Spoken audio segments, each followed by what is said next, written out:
Hi, I'm Scott Baldridge, and this is Geometry and Topology Today.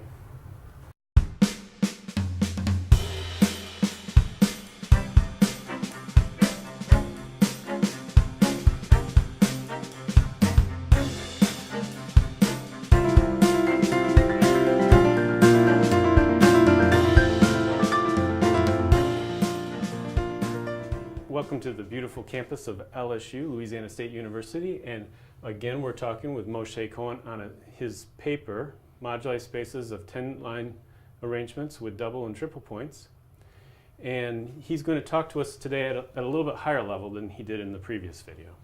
So Moshe, can you set up the theorem that you proved? Sure.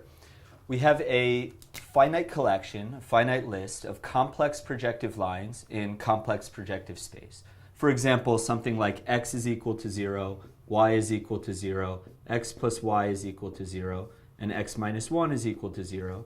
And instead of just the equations, we can think about drawing this. Just as you would expect. Exactly. Instead of looking at the algebra here, we're going to look at the combinatorics. I'm looking at the intersections of all of these lines. And actually, since we're in projective space, these are really going to meet at infinity. And if I label these, for example, 1, 2, 3, and 4. So right here, just these are the double points, and there's your triple point. Exactly. Okay. And we could have here line 1, line 2, line 3, and line 4. We can say, okay, line 1 and 2 meet here, and 1 and 3 meet here, and 2, 3, and 4 meet here, and the last one is 1 and 4. So instead of drawing pictures like this and wondering when they're the same, we can draw this combinatorial intersection lattice. And in fact, to make it a lattice, we'll take a unique minimal element. So instead of studying this, you start studying the lattice. Exactly. And that's going to enable us, instead of looking at lots and lots of different algebraic equations, we're going to look at something more finite. And kind of combinatorial. Exactly. All right, so now that we know about the lattice, can you explain a little bit about the problem? We're going to be given some collection of lines in an intersection lattice like this, and we want to know, can this intersection lattice be realized by a picture like this? It's possible that there's no geometric way to realize this by lines. After we ask the question of existence, I want to know about what does our solution space look like? Solution space, you mean, what do you mean by that? What are all the different solutions to this that are somehow different? And this is where we're going to look at the moduli space. We're going to look at the collection of all arrangements which are combinatorially equivalent, have the same lattice as this. So this exact same lattice. And then we're going to ask, what are all the different geometric realizations, and really when are they different? And now how do you tell, what's the method that you use to tell whether they're different or not? So you've got two different arrangements. They have the same lattice. How do you tell? What's some of the ways that you can tell they're different? As a topologist, I care about the fundamental group of the complement of the arrangement. So take CP2 and delete this picture, and then we're going to take the fundamental group there. And now I ask, is it true that the fundamental group is the same for all of these same combinatorial type? And it turns out that answer in general is no, but most of our small examples give us the intuition that the answer should be yes. Now that we're ready for the theorem, but before that, can you tell us a little bit about the history? Where did this type of problem come from?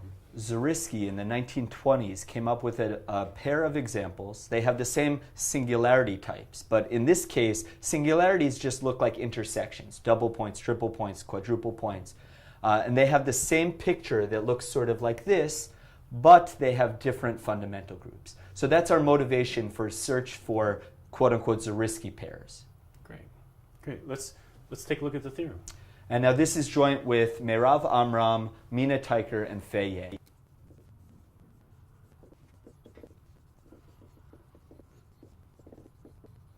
Great.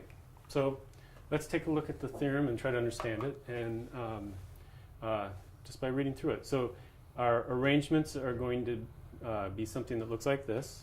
So we have 18 different lattices. This means that there's 18 different lattices, right? And we're talking about 10-line arrangements. So instead of 4, we're going to look at 10 different lines in space. And why don't you explain to us, the rest of the statement? So it turns out that if you have just 6 or fewer lines, this result by Fahn in the end of the 90s said that there is no Zariski pair. That is, the combinatorics, this lattice here, determines the fundamental group. That means the fundamental group is fixed for the combinatorial type here. This result was extended by Teicher with Garber and Vishna in 2003 for up to 8 real lines. And then this was further fixed for all arrangements of 8 lines, including the complex ones, by Nazir and Yoshinaga. And so now we're up to 9 lines, and we know that fewer than 8 and fewer, we know that the combinatorics determines the topology. Fei Ye, one of my collaborators, finished the proof that there are no Zariski pair of 9 lines, and then the natural question is 10. We're chasing the counterexample that was given by Rybnikov. He produced a pair of 13-line arrangements with 15 triple points. So he's got a picture like this, but then has two arrangements that are different by the fundamental group. Exactly. And so to really understand this theorem, then you're saying that there's infinitely many of these lattices. Well, there's going to be finitely many of these, but infinitely many drawings like this. But millions. Very, very large numbers. And so attacking the problem just from the algebraic geometry without using some of the combinatorics is going to give us a hard problem computationally. We have too many things to look through.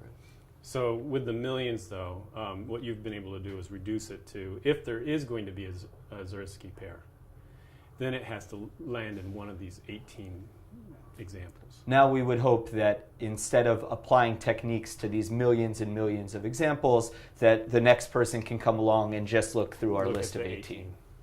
Great. Now, all right, so now that we understand the theorem, why don't you tell us a little bit about the techniques you used to prove the theorem? This result is split into 2 papers. The first paper looked at high multiplicity points. We have 1 quadruple, 2 quadruples, and 1 quintuple point. And here, my co-authors looked at the geometry, and this fixed point gave a lot of fixed geometry. Unfortunately, when they moved to just double and triple points, they found it very hard to use that same plan of attack, so I introduced the subject of matroid theory to them, and we studied these by producing the list of matroids. And for that particular case, we came out with a list of 71 examples, rather than looking through millions and millions. And then you were able to basically weed out of the 71 down to just this through some other theorems, essentially. Using results of Nazir and Yoshinaga, this very smart way of throwing out extraneous cases, we were able to just find this list of 18. Moshe, thanks a lot for coming, and thank you.